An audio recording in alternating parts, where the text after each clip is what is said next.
Assalamualaikum warahmatullahi wabarakatuh. Hai semuanya. Perkenalkan, nama saya Vivi Rizkyanti dengan stambuk C201-22069 dari Fakultas Ekonomi dan Bisnis Jurusan Manajemen Universitas Tadulako. Kali ini saya akan menjelaskan dan mereview 3 jurnal mengenai analisis jabatan atau job description. Dimulai dari jurnal 2021, jurnal 2022, dan yang terakhir jurnal 2023. Tugas ini dibuat untuk memenuhi tugas mata kuliah sumber daya manusia dengan dosen pengampu yaitu Ibu Priscilia Cynthia Dewi Buantung, SEMSI. Baiklah teman-teman, untuk mengefisienkan waktu, langsung saja kita jelaskan latar belakang mengenai mengapa kita mereview 3 jurnal mengenai analisis jabatan. Nah, jadi teman-teman, di setiap organisasi atau perusahaan itu tentunya mereka mempunyai berbagai tujuan yang hendak dicapai. Tentunya tujuan tersebut diraih dengan mendayagunakan sumber daya manusia yang ada. Nah, satu-satunya faktor yang menunjukkan keunggulan kompetitif potensial adalah sumber daya manusia dan bagaimana sumber daya manusia itu dikelola. Kegiatan utama dalam MSDM atau Manajemen Sumber Daya Manusia adalah melakukan fungsi-fungsi MSDM secara tepat dan benar. Nah, apa sih tepat dan benar? Jadi tepat itu adalah setiap fungsi yang ada dilakukan sesuai yang diinginkan oleh manajemen. Sedangkan benar adalah cara untuk menjalankan fungsi MSDM tersebut. Nah, salah satu fungsi MSDM yang paling pertama dilakukan adalah yaitu analisis jabatan, atau yang akan kita bahas sekarang yaitu job analysis di suatu perusahaan. So, what is job analysis? Jadi, job analysis atau biasa yang kita sebut dengan analisis jabatan adalah suatu cara atau prosedur dan kegiatan yang dilakukan untuk mengumpulkan dan menganalisis informasi tentang pekerjaan yang berupa deskripsi pekerjaan, indikator pekerjaan, pendidikan, dan kompetensi yang diperlukan. Terus juga prosedur operasi dalam melaksanakan pekerjaan, hasil pekerjaan, serta kompensasi dan penilaian pekerjaan. Nah, di analisis jabatan ini juga memberikan informasi berharga bagi perusahaan, antara lain seperti penentuan strategi penarikan, seleksi, penilaian kinerja, terus juga untuk pelatihan dan pengembangan, dan design and resign, dan jabatan dan perencanaan SDM. Nah, ini menurut Armstrong, analisis jabatan menjadi landasan atau pedoman pada perusahaan untuk penerimaan, penempatan, serta penentuan jumlah karyawan. Nah, analisis ini digunakan sebagai landasan untuk melaksanakan mutasi, promosi, dan pemberian latihan atau training kepada karyawan, serta sebagai dasar pemberian kompensasi ini menurut Sedar Mayanti. Nah, teman-teman, kita juga harus tahu mengenai tujuan dari analisis jabatan. Tujuannya ada 8. Jadi yang pertama itu sebagai penarikan, seleksi, dan penempatan karyawan. Yang kedua sebagai penunjuk dasar dalam menyusun program latihan dan pengembangan. Yang ketiga itu sebagai penilaian kinerja atau pelaksanaan kinerja. Yang keempat yaitu untuk memperbaiki cara bekerja karyawan. Yang kelima yaitu merencanakan organisasi agar memenuhi syarat atau memperbaiki struktur organisasi sesuai dengan beban dan fungsi pekerjaan. Yang keenam yaitu merencanakan dan melaksanakan promosi serta transfer karyawan. Yang ketujuh yaitu merencanakan fasilitas dan perlengkapan kerja karyawan. Dan yang terakhir yaitu analisis ini bertujuan untuk membimbing dan sebagai penyuluhan karyawan. Oke, kita akan masuk ke jurnal pertama yang akan kita review mengenai analisis jabatan. Jadi judulnya yaitu pengaruh analisis jabatan, analisis beban kerja, dan kompetensi terhadap kinerja aparatur sipil negara atau ASN pada Sekretariat Daerah Kabupaten Balangga, Provinsi Kalimantan Selatan. Nah, jurnal ini dibuat pada tahun 2021. Latar belakangnya yaitu analisis jabatan dapat diartikan sebagai proses pengumpulan informasi tentang jabatan tertentu dan penentuan unsur pokok yang diperlukan untuk menjalankan pekerjaannya. Nah, di sisi lain juga analisis jabatan diartikan sebagai proses yang dilakukan secara sistematis dalam menentukan keterampilan, tugas, dan pengetahuan yang perlu dikuasai oleh SDM atau sumber daya manusia untuk melakukan pekerjaan tertentu dalam sebuah organisasi atau perusahaan. Lanjut, setelah latar belakang kita masuk ke permasalahan yang ada di jurnal ini. Nah, jadi di daerah pengelolaan kepegawaian itu semakin kompleks, apalagi semenjak diberlakukannya Undang-Undang Nomor 22 Tahun 1999 tentang pemerintahan daerah yang kemudian direvisi dengan Undang-Undang Nomor 35 Tahun 2004 dilaksanakan. Dari sisi kepegawaian ini berdampak pada pengalihan lebih dari 2 juta pegawai pusat yang menjadi pegawai daerah. Nah, jumlah yang sedemikian besar ini menyebabkan pemerintah daerah merasa adanya kelebihan pegawai dalam unit organisasinya. Nah, jumlah pegawai yang ada ini tidak diimbangi dengan beban kerja yang memadai. Nah, jadi pada akhirnya menyebabkan pegawai tidak bekerja secara optimal. Di sisi lain, pemerintah daerah juga melakukan rekrutmen pegawai baik melalui penerimaan CASN maupun dengan pengangkatan pegawai kontrak atau tenaga honorer, sehingga secara pasti penambahan jumlah aparatur di daerah.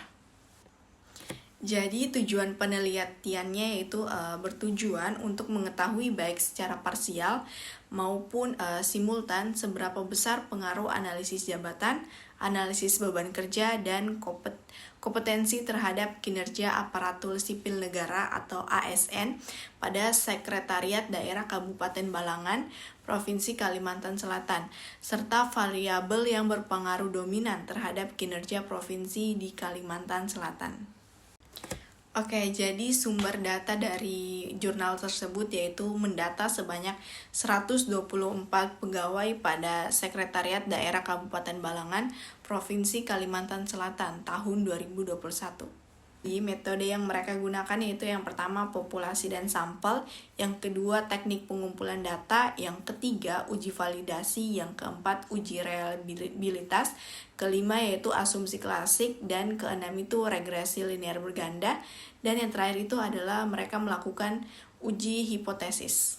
Nah, hasil penelitian dari jurnal ini yaitu menunjukkan bahwa secara simultan analisis jabatan, analisis beban kerja, dan kompetensi berpengaruh sangat signifikan terhadap kinerja pegawai Sekretariatan Daerah Kabupaten Balangan, Provinsi Kalimantan Selatan.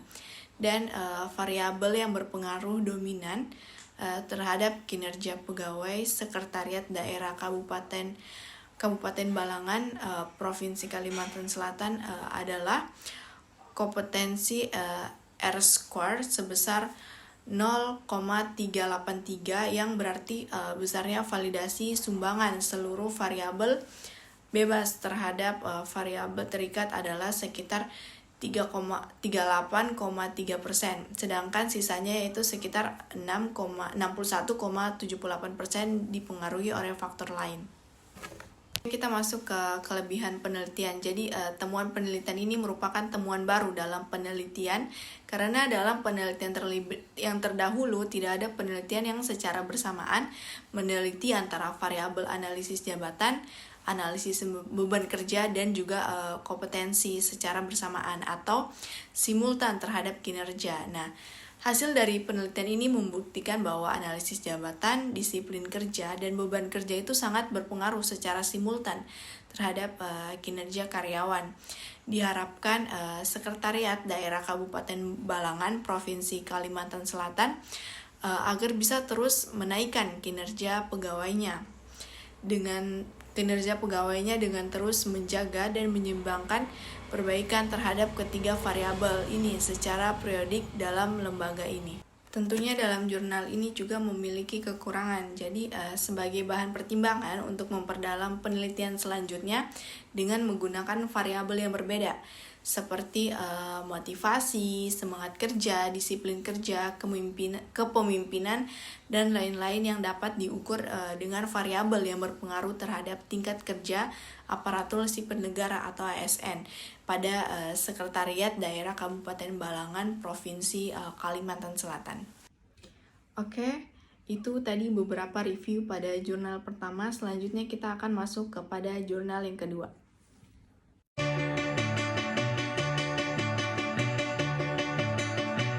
Oke, jadi jurnal yang kedua ini berjudul Pentingnya Analisis Jabatan dalam Meningkatkan Kompetensi Organisasi. Jurnal ini dibuat pada tahun 2022. Latar belakang dari jurnal ini yaitu menurunnya kinerja karyawan adalah salah satu permasalahan utama yang terjadi pada suatu perusahaan atau organisasi. Nah, kebutuhan karyawan yang terampil dalam berbagai bidang sangat diperlukan dan sudah menjadi tuntunan oleh sebuah organisasi atau perusahaan. Permasalahan dari jurnal ini yaitu banyaknya penurunan kinerja karyawan dikarenakan turunnya kompetensi dalam organisasi. Jadi tujuan penelitiannya yaitu untuk mengetahui bagaimana pentingnya analisis jabatan dalam meningkatkan kompetensi di dalam organisasi atau perusahaan. Jadi sumber data dalam penelitian ini adalah menggunakan studi kepustakaan atau library research. Jadi di mana studi kepustakaan ini adalah kegiatan mengumpulkan data dan juga informasi yang berhubungan dengan penelitian dari buku, jurnal-jurnal ilmiah, literatur, dan penulis. Jadi metode penelitiannya yaitu menggunakan teknik pengumpulan data, yaitu data sekunder, yang berasal dari pengumpulan data secara tidak langsung dengan menggunakan analisis yang menganalisis objek yang terkait. Nah, teknik data analisis pada penelitian ini adalah menggunakan teknik analisis isi, yaitu dengan mengembangkan data penelitian dan diolah hingga menjadi suatu data yang lengkap, kemudian dianalisis untuk mendapatkan informasi yang sesuai. Hasil penelitiannya yaitu menyimpulkan bahwa analisis jabatan berperan sangat penting dalam mengidentifikasi dan menentukan kompetensi dalam suatu pekerjaan yang berhubungan dengan keterampilan-keterampilan yang dibutuhkan untuk menduduki posisi kerja dengan jabatan yang sesuai dengan keterampilan yang dimiliki. Jadi sehingga dengan dilakukannya analisis jabatan akan dapat meningkatkan kompetensi di dalam sebuah organisasi atau perusahaan. Sekarang kita masuk ke kelebihan penelitian.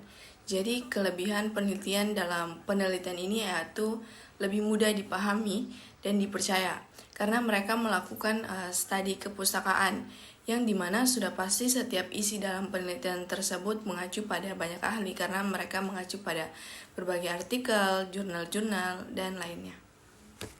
Adapun kekurangan penelitian yaitu penulis diharapkan lebih dalam lagi dalam mengenai pentingnya analisis jabatan dalam sebuah organisasi atau perusahaan. Nah, untuk mendukung dan menguatkan penelitian ini mengenai pentingnya analisis jabatan dalam meningkatkan kompetensi organisasi perlu dilakukan penelitian yang lebih lanjut. Oke, kita masuk ke kesimpulannya bahwa analisis jabatan ini sangat penting dalam meningkatkan kompetensi organisasi.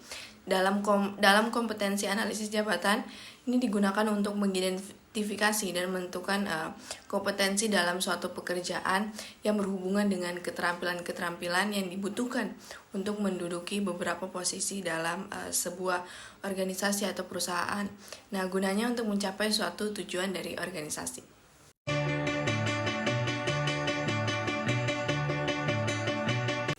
Selanjutnya kita akan masuk pada jurnal ketiga yang berjudul Analisis Uraian Jabatan sebagai praktik implementasi manpower planning studi pada perusahaan tekstil di Sukoharjo, Jawa Tengah tahun 2023. Latar belakang dari jurnal ini yaitu di era global perusahaan dituntut untuk dapat beradaptasi dengan lingkungan bisnis dan teknologi yang terus mengalami perubahan seiring dengan perkembangan dan tantangan yang ada.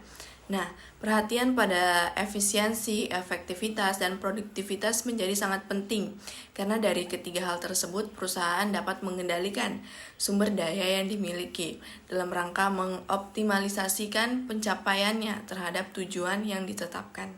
Kita masuk pada ke permasalahan. Jadi pada tahun 2019 PT TKSR berdiri karena tuntutan zaman yang mengharuskan perusahaan harus mengembangkan kegiatan bisnisnya dalam bentuk e-commerce.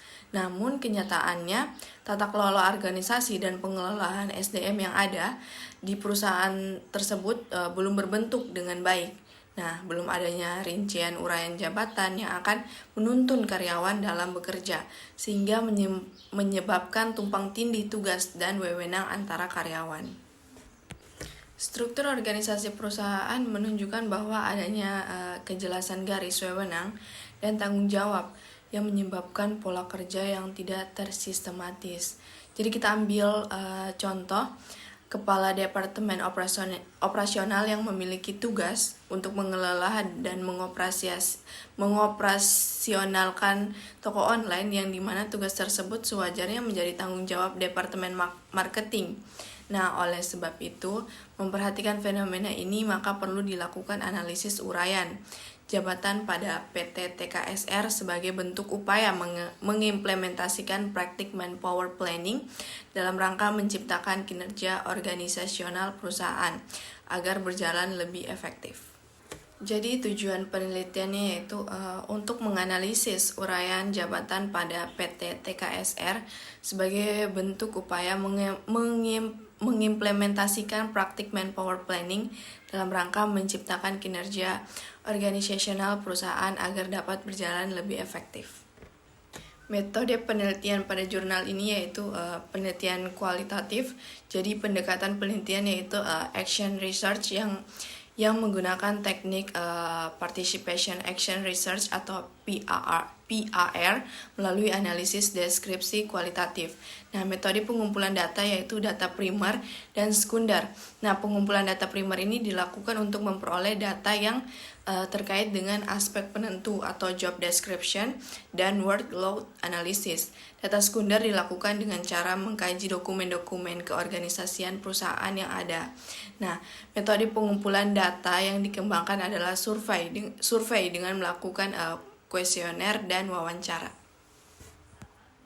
Hasil penelitiannya yaitu hasil penelitian ini memberikan temuan bahwa manpower planning ini dapat diimplementasikan melalui pembentukan kerangka kerja yang optimal, di mana efektivitas struktur organisasi menjadi hal yang harus diperhatikan.